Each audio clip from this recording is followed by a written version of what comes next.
Is standing by from Las Vegas. Good morning, Roque. Oh, Good morning. unmute. Oh, there you Oh, go. hey. Hey, good morning, champ. Congratulations, first of Morning. all. Thank you. Thank you. Well, let's just start there, man. You have been grinding. You've been fighting in Japan. I mean, you've just been finding these fights, finding these big opponents. What was it like when you Yeah. if you could just tell us what was it like when you got the call up to the UFC? Because I know, like, literally, I don't want to drop a cliche, but this is the moment you've been waiting for, right? Yeah, it's crazy. I mean, Wednesday Guam time, I had missed a few messages, and then I got a call early Wednesday morning, and the my new management team was like, "Hey, man, how soon can you get on a plane, pack your bags, and let's go?" You know, and I was like, "Oh, holy moly!" So yeah, I just did a load of laundry and man, waited for it to dry and packed my bags, and they put me on the next flight out. Wow. What time in the morning were you? Was it like 1 in the morning or Well, I want to around say this I time? saw the missed messages around 4 a.m. And then I dozed out back off a little bit, and then I had a message to call them back. Yeah, so that's when I called them, and I want to say by 7 o'clock is when they were pretty set on having me fly out, and I had to be at the airport by 10. Wow. Wednesday? The same day? Yes, Wednesday morning. Wow. Yeah, same one. So I found out I'm fighting in the UFC at like roughly around 7 a.m. and hopped on the plane by 10. That's Wow. incredible. Amazing. So, what was going through your head after you got the call, packed the bags, got on the plane? Was there ever a moment where you said, "Man, is this happening?" Yeah, I was just mad. But like in a way, it's like I've seen it coming for Right. for a while, and it's almost like I was somewhat prepared for it, So, but of course, when it actually happened, it was it was a little bit more exciting than I expected. But man, I've been ready for it. You're cold. You're cool as ice. You're like, yeah, it was a little more exciting than I I expected. was prepared for this, I knew it was coming. I had my go bag. I just had to wash my boxers. So what happened when you hit the ground there? Take us through. Yeah, so right when I landed, they picked me up from the airport, and immediately I had three different medical checkups. So my first one was another lab work with my blood for HIV and stuff like that. I went and did that, and then right after that one, I went to a eye exam where they dilated my eyes. And man, that was kind of hard because I couldn't read anything on my phone. It's blurry for a few hours, and I'm like, couldn't I couldn't respond to messages, and then after my eye exam, I went to my MRI, my head MRI exam. Yeah, so those three back to back right when I landed in Vegas. Did you get to sleep? I mean, your fight is what, 2 days from now? Well, it's Friday. Yeah, day after tomorrow. Yeah, so I weigh in tomorrow, fight the day after. What do you know A about little behind on sleep and it's off, so but I think I'll be all right. Right. What do you know about your opponent? Oh man, he's tough. He's good. I know he's undefeated. I believe he's finished all of his fights, his opponents. Definitely a big challenge for me, but I love it, man. I like these things. The bigger the challenge, though, I feel like the more I rise. So Yeah. You're crazy. definitely a good opponent, What's his style, Rope? Is he a stand and bang, ground and pound? So when I researched him a little bit, it looked like he was actually a national wrestler on the national wrestling team for Moldova. He's competed internationally for wrestling, Right. but I watch his videos and he has decent strikes as well. So, he's a big, strong guy, and yeah, I mean, Yeah, but Roke, I mean, in all your fights, a lot of them, you've been the smaller dude, but you bring it with a heart that's like, I mean, your heart weighs more than a lot of your opponents put together. yeah, man, I totally feel that way, man, and I think that I usually depend on that to carry me through whenever I need it, Right, So right. I'm gonna try and beat this guy technically. I think that's where I can beat him is technically, and experience wise, but I always have like my heart to fall back on. You know, worst comes to worst. If I really get to that point, then you know I know I have the heart to come out and get the W. You know, we spoke with Crank yesterday, and you know, he said, "Oh man, he didn't get a chance to see you," and he was really excited that you Yeah. know he was like, "Man, we're gonna be on the same fight card," and then he was like, I, "Oh man, if he's gonna take the fight of the night, he's gonna take the bonus." That was I know we funny. would have been competing for that. Right, right. uh,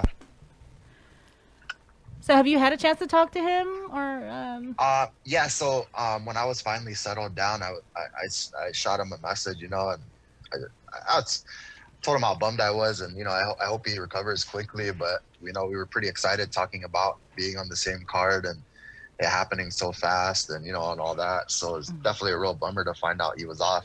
And you know, it would have been cool too, like for me, because due to lack of like my real cornerman and you know the support system and stuff, like I have like a makeshift corner right now, so it would have been nice to have you know Frank there as like you Right. know that's somebody who I train with a lot and stuff like that. So who's in your corner? So right now Justin Beneventi just flew in this morning, and one of my friends from Washington State flew in to meet me. He doesn't really have too much experience as far as the MMA goes, but you know we're good friends, and I felt like at this time it would help me to have that, you know, that just somebody there with me, you know, that I'm familiar with, you know, just especially with how fast everything went, and you know, so Because I feel like you kind of it'll got be like good though. the strategy, right? I mean, you've had so many Oh, fights, yeah. and I don't think you really need that milk or I Yeah, mean, sure, like I you said, just it's make nice. sure my cornermen hold the water pretty good and can at least ice down my head, you know. Just put the ice on my head. That's all I need. How's your Vaseline game? Right on. Yeah. Well, Roque- the UFC takes care of that too, so Oh, we don't even nice. have to worry about that. Big time, huh? Big time. You made it. Rogue, let's talk about the training, right? I mean, I know you're always training. I follow you on the social media. You're just like constantly trying to stay ready. What's it like? And we saw it with Trevin. He got the last minute call up too. Last minute call up. And I know you're pumped, dude. I know you're a killer competitor. But training wise, are you ready for this fight? Man, I'm always ready. Like I said, I just even prior to signing with this new management team, I actually took off from work for a couple of weeks I was actually doing 3 days prior to this fight. So I felt like the way everything worked out in a way, it's like, wow, the timing was perfect, you know, for me to pick up my training and stuff like that. But other than that, man, like anybody who knows me or has been around me knows, like I train so frequently that I can fight, like give me a 2-day notice so that I can at least show up to the weigh-ins, you know? Right. Hey, well, Rogue, this is Jace, man. And speaking of people that know you and, you know, they can qualify, you know, who you are and, you know, the sense of family you have. You were mentioning your friends from Washington and everything like that. Right now in our comment stream on Facebook, you are getting a ton of love from all of your family on Guam, but everybody back in the Pacific Northwest. And, you know, we were mentioning the other day how, you know, you lived for a while in Federal Way, Washington. So you're getting a lot of love and, like, just tons of emoji. You know, you're getting the shaka, you're getting the big muscle, you know, the Guam flag and everything like that. So, you know, you have got a lot of support. So, you know, your corner, Yeah. I know you know this. Your corner is actually really, really huge. You've got an entire state, an entire island in your corner, literally. Yeah, man. And you know, I was saying earlier that like just all the love and support, it's like I can like feel the energy out here, you know. I feel it with me, and man, I'm just so grateful that we have such a supporting island, you know. Like I feel it, man. I feel the energy, and I love it. Roque, I know you're good on the wrestling, right? You train wrestling all day. I know you work across to all the wrestling. Got that. This guy's a wrestler too.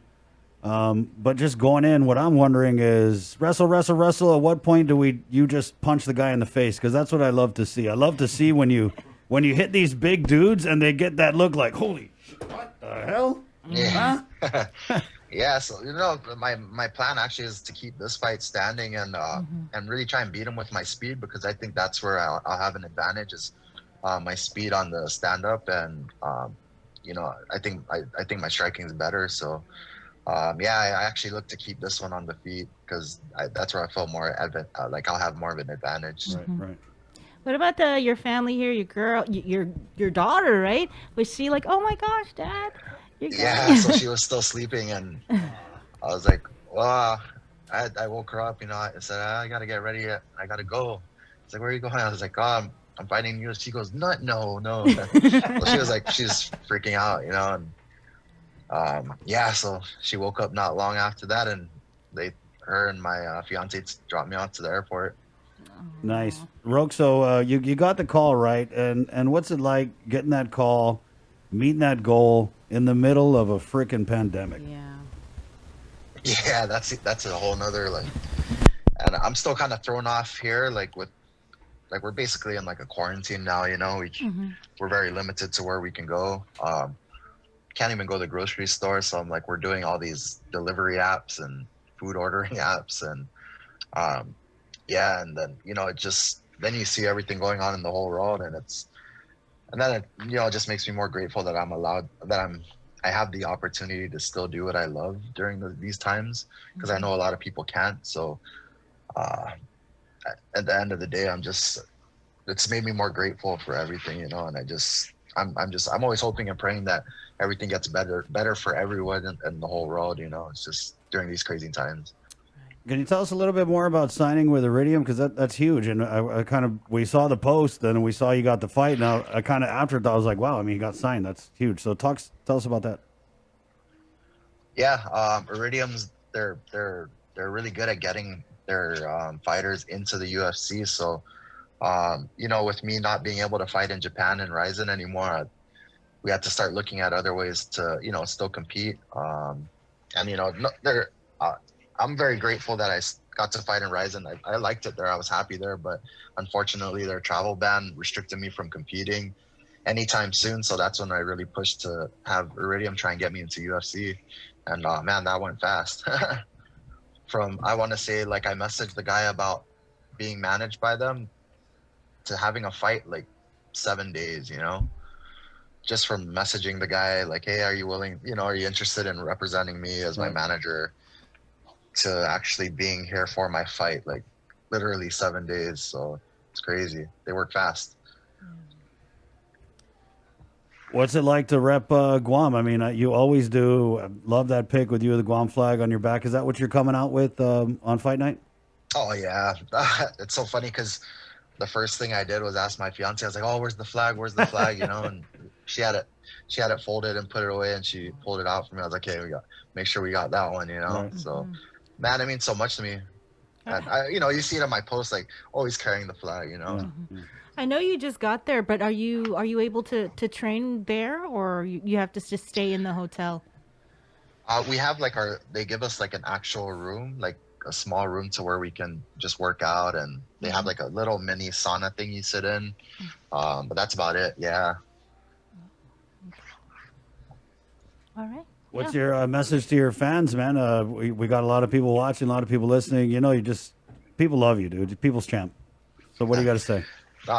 Man, like I said, I really feel all the support, and man, I'm just so grateful. Like, I can't be grateful enough to, like, for everyone just showing their support and love, and it just gives me a lot more energy and confidence going into the fight. So just really appreciate it, and man, thanks for everybody for sticking by me for so long. 15 years of fighting. This will be my 15th year of competing in MMA. So hey, kids, follow your dreams.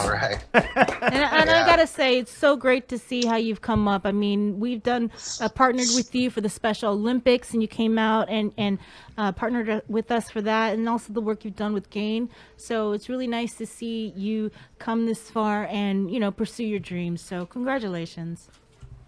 Thank you. Appreciate it.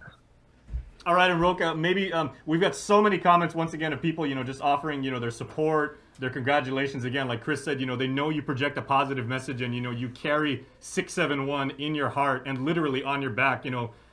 Not just in every fight, but in everything you do. I mean, that is your character. But we got a comment here from Mike and Grace Blas. They're like, "Hey, Roque, jam like spam."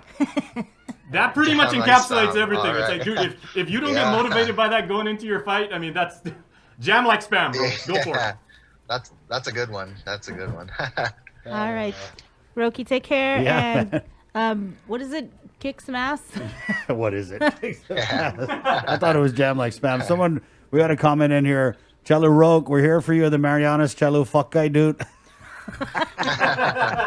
Oh, that's a good one. That's a classic. Classic, bro. Okay. Hey, good luck, champ, and keep us posted. We're all going to be watching and just wishing you the best. And just make sure you punch his face Yeah. for me one time. All right. Thank you guys. Thanks for having All right. me. Cheer, Roque. Take care. Right on. Wash your hands, All bro. right, Be bye. safe. Take care. Okay, hasta. Bye. Thank you. There you go. Bye. Our heavyweight champ, Roque Martinez, making the big debut in the UFC. Wow, 15 years of fighting. Never give up. Yeah. It was funny. We were talking yesterday, and you're like, yeah, he wanted to play pro football. Right. He was Right. talking about that, and then he also